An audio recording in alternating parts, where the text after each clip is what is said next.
Длабоко закрилено во утробата на мајката природа, возвишението Ѓуриште, кое се наоѓа на само 12 километри оддалеченост од градчето Свети Николе, во западниот дел на Овчеполската котлина, представува вистинска воздушна бања. Во нашето патување низ Овчеполието се чувствувавме како да сме дома. Беше тоа едно благородно искуство. На околу 40 на километри оддалеченост од градот Скопје се наоѓа возвишението Ѓуриште, кое е познато и како воздушна бања на Овчеполието. Освен тоа што Ѓуриште изобилува со чист воздух и лековити билки, може да се пофали и со многу значајни археолошки локалитети, токму како што е неолитската населба Рукбаир. Нешто повеќе за Ѓуриште како воздушна бања и нешто повеќе за самите остатоци, односно за значењето на археолошкиот локалитет Рукбаир, ќе ни каже Никола Ристевски.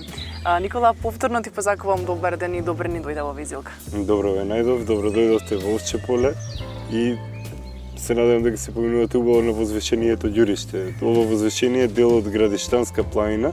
Самото име на целата планина Градиштанска ни кажува дека овде имало многу градишта, односно многу градови. И како што спомнавте, тие градови и населби се датирани до многу одамна. Една од најстарите населби, потврдени во подножјето на овој рид, во близина на селото Горобинци, е неолитската населба Рукбаир.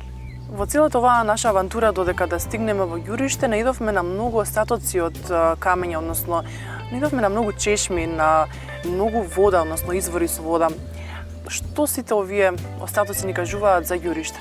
Освен што е воздушна бања, исто така располага со многу остатоци во вид на камен.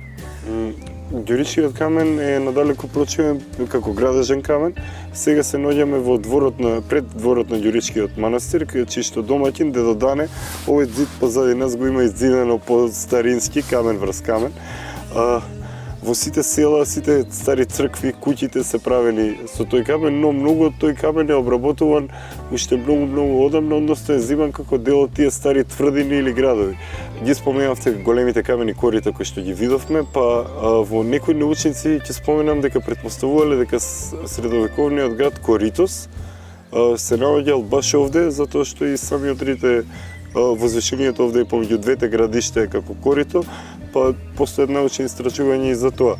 Овде човекот живеел, значи потврдено дека има средновековни утврдувања, остатоци од тврдини, но и уште постари населби. Буквално Ѓуриште е сведок на животот во Овчеполието, како што спомнавме од праисторијата па до денес. Овој рид активно се користи за излети, за кампување и за се повеќе пешачење по ридот.